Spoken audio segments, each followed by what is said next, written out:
Today, we talk about. All right, welcome back, folks. Episode, I don't know, still.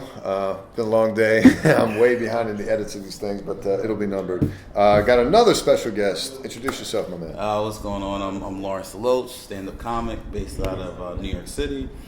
I've been doing it for a few years. Good things are starting to happen. I'm excited, and I'm excited to be here with you. Thanks, man. Appreciate it. Yeah, so Lawrence, I met you at a show at the Lantern you were doing. Yes. I just happened to be there for fun, and it's my first time that I was ever there. Every time, I've only gone one other time, but every time I've gone, I've had a great time. They put on a great show there. You were the MC, I believe, Yes, hosting, I was. right? And super funny guy, great at crowd work. That's something I'm trying to get better at. And you recently won the Caroline's March Madness comedy competition. Yes, I did. Tournament, right? 2019 Caroline's Comedy Madness. 64 comics ended up winning the whole thing, and it's just been an amazing few weeks doing stand-up. And then Future played in the background. Right? Yeah, Future. So what was that setup like? Is that like an invite-only thing? Like, how does that work? They did invite certain comics. Is there a play-in, for the spot? They actually had some comics. Like from what I've heard, they had to do a play-in, but okay. I was able. I sent in the tape. They okay. liked me, and then they had me do the competition. And bro, I'll be honest with you, it was so much anxiety every week. You're doing it. You're like, I got a minute to do some jokes, then 2 minutes. Yeah, from what I heard, with each new round, with less and less comics, you're doing more and more minutes, right? Doing more and more time. Okay.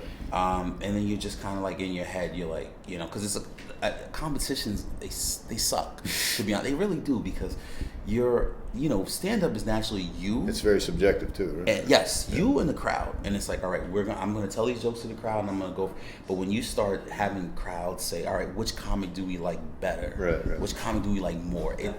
It makes it a very weird, tough situation. Yeah. So was it like a judge type situation? Is it a crowd laughter meter? Like, how do you win a round? So the earlier rounds, it would be the audience would basically decide who they like more. And who's the audience? Is it just all the other comics, or no? It's they have crowd.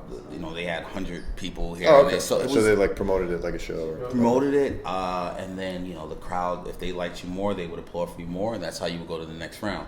As the competition progressed, they were judges. So now the judges were evaluating you on crowd participation, and how you were able to handle your material, and just won, bro.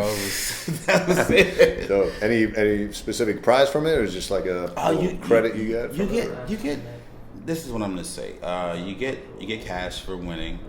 You get to the club. They book you more. Oh, nice. You Okay. become like a regular there. That's dope. And I think New York, especially New York, when people look at stuff like that, they're like, "Oh, this guy is doing this and more." And now it's like, let me book him to do more shows, and that's, your name just gets more buzz. Right. Like that. Yeah, that's dope. And let's back up a little bit for a second. I want to get like your comedy journey here. So like, how long have you been doing this? I've been doing stand up for 7 years. 7 years. Wow. Okay. And a lot of nights like, what am I doing?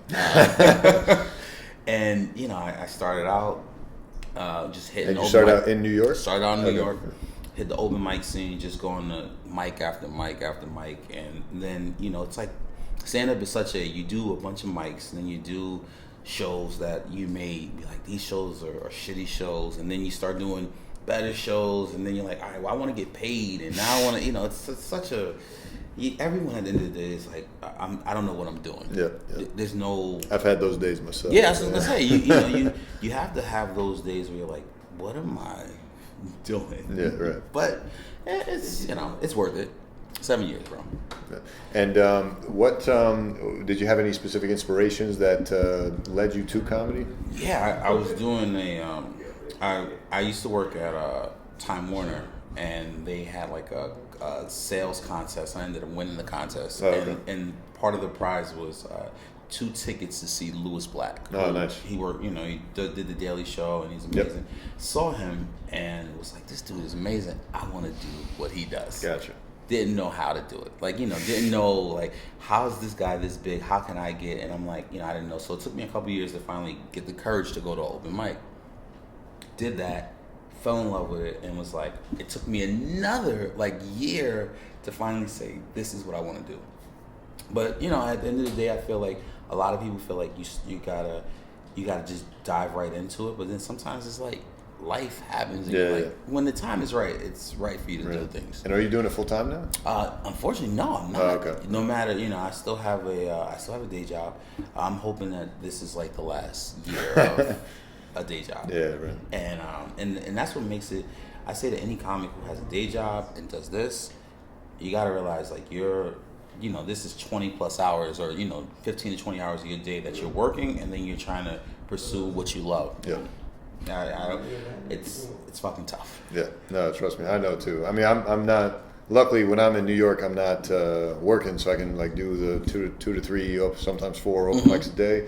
But when I'm out in Iowa working, it's brutal, man. Because like I'll have a long day, and if it's on a day of the 2 days a week where there's an open mic, it's a challenge. So let me ask you a question: What are the open mics like in Iowa? They're actually refreshing, let me tell you. Okay. Because especially being out here with the whole cynical angle and like just performing for other open micers, it's a drag. And then you go out to Iowa where there's like actual real people in the crowd. And the comics there, some of them are actually better than a lot of the comics I might hear, Of course. Super funny guys, super supportive guys, super cool guys and girls. And not as many girls, but that's most comedy, I think, right? Yeah. And it's refreshing to be able to like take material that got like a...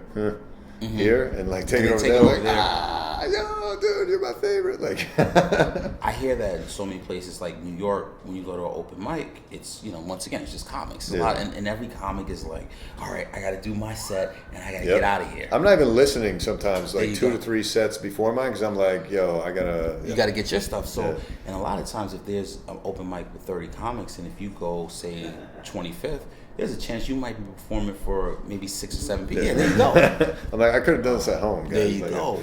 But in Iowa, from what I hear, like a lot of other places, these open mic nights are huge because people are coming out. They're coming to check it out. They're coming to support their friends and family. So, and a lot of times, what I've heard from comedians that aren't even from Iowa, but they're like touring through Iowa. Like I'll go to some of the shows that they'll have. And I'll talk to the comics after because, like, I'm just trying to network, meeting as many comics as possible. I love funny people. Yeah. And I was talking to one guy that was traveling, and he got his start in Indiana. So I'm asking him the same thing, like, how's the comedy scene out there? He's like, same kind of thing. There's only like 2 open mics, and they're like spread out across multiple cities across the state. But he said something interesting to me. He was like, well, it sucks compared to New York where you can go whenever and multiple times a day. But at the same time, it forced me to handle my shit. Like I knew I couldn't fuck around when I got on stage. Like I was getting ready to do my set. Whereas here, like you get up, it's like, all right, what do I want to talk about today? There you go. When you have, like you said, in New York, if you can do, like you said, 3-4 mics a night if you want. But in a smaller city, it's that one mic that you're prepping for. Yeah. So it's very tough. Now let me ask you another question real quick. Once again, you're the this is free flow of shit. So all right, we go wherever it goes. All right, cool. So how the clubs out? You said the clubs are good in Iowa, or yeah, they have one in right.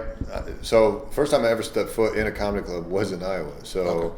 Because I was always watching comedy on TV, Netflix, whatever, but like I'd never stepped foot in a comedy club. And then so Iowa, their comedy club is literally around the corner from my hotel. So I was like, oh, this is perfect. And there was a free open mic, and I was like, oh, dope, let's do it. And at that club, so the open mics are only on Wednesday nights, but on the weekends they draw in big acts. Like they had Miss Pat apparently last weekend. She killed it apparently, packed rooms. TJ Miller was there earlier late last year. Jeremy Piven was doing some sets through there. So like they'll get big names through there. And there's a pretty decent Iowa comedy crowd. Like a couple of their Facebook groups I've joined, and they'll be bouncing different shows and open mics that they're doing out there. So it's a pretty strong presence, I would say. Okay, and not what you would expect, but No, but I mean, you got to realize, like you said, you said that there's comics who, when you see their material in Iowa, their stuff is funnier than comics, and that's a thing. It's just a lot of the time. Sometimes everyone feels like you have to do comedy in LA or New York, but at the same time, when you're in Iowa and you're in Indiana or whatever, you're getting stronger every time, and eventually you're gonna say, all right, you know what? I've done everything I could in Iowa or Indiana, and I'm moving to New York. And then you come here, and then you bomb. There you go. Then you start from scratch. It's like they're like, okay, and who are you? Yeah, I've heard several comics kill and be great features and in their city, and then come to New York and everyone's like, okay, we don't care how good you were, you got to start from the beginning. That's how it goes. Yeah, man. Right. Have you ever? I know as a doctor, do you not use material, but do you? You know, what butt jokes are half my act, man. Oh, really? Okay. But no, I mean that's you talk about what you know, right? So I found it to be actually super helpful because you know, it's material no one else is using, right? Mm-hmm. And you know, I have a lot of medical stories that, you know, funny things that have happened in the workplace that, you know, I can carry over because most doctors don't really have a personality, or at least not for the stage. So it's kind of nice that I'm able to bring that, and I'm still not good, I would say, but I'm definitely getting better, and you know, way ahead of where I thought I would be just 6 months ago. If you told me what I'd be doing now, I wouldn't believe it. Well, that's what I was gonna say. You know, you got to look at it as like, how was I? There you go. 6 months ago. Now, am I? Even 6 months later, you may be like, am I more comfortable on the stage? Do I feel like I can riff? Can I? You know, that's it's all goals that you set for yourself. Yeah, one of the comics in Iowa put it in perspective for me. He was like, "Yo, dude, you know, they didn't hand you a scalpel day one of medical school. Like, you had to fucking go through this decade of shit. And now I'm literally an autopilot. I'm like, all right, yeah, I know what I'm doing. Boom, boom, boom, boom. So, like, I would love to get that feeling as a comedian. Like, yep, I know what to do here. The person said this. I got something for this. Blah, blah, blah, blah. So it takes so much time. And like you said, you as a doctor, I'm sure everything that you've gone through to get to where you at, it like you said, it wasn't overnight. Yeah. And honestly, that's I get pissed off though sometimes because I'm like, yo, this is great. I got all this content no one else is using. But then I see other comics who, like, I've met comics like, you know, Osama Siddiqui. I know Osama. Yeah. So he's going to be on the podcast at some point. We're trying to shoot for Friday, but I think our schedules aren't aligning, so maybe next time I'm back. Okay. But he skipped medical school to do the comedy thing. Really? And he's a little bit younger than me, but still, like, he's way ahead of me in terms of years spent doing this as opposed to medicine, right?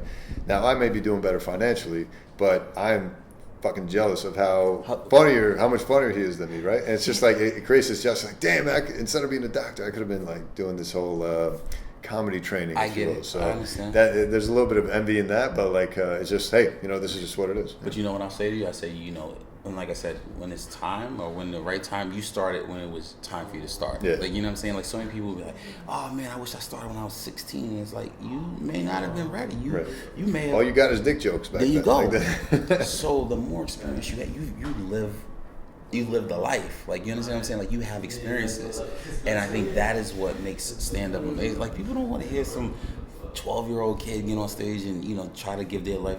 You've lived a life. Right. People appreciate that. Yeah, exactly. So. Yeah, and honestly, the other thing I've learned with stand-up is half the battle is, well, few things, but, you know, just off the top of my head, being likable on stage, creating likability, creating relatability, and just be interesting. Like, you gotta captivate the audience. So if you start the premise, and maybe it's a funny joke, but if that premise is a premise everyone's heard like a billion times, they've already checked out. Like, okay, I guess I know where this is going, even if there is a twist. You know, I heard Chris Rock say one time, he was like, you know, there's a lot of funny jokes. It's just the way people set it up and they tell it that makes it not funny. Right. And that's, I agree with you on that, because when I first started, I had plenty of premises that I thought was funny, but they weren't. And as you grow and you get better, and you're like, oh, I can kind of, you know, fix the shit that I didn't know what I was doing. Right.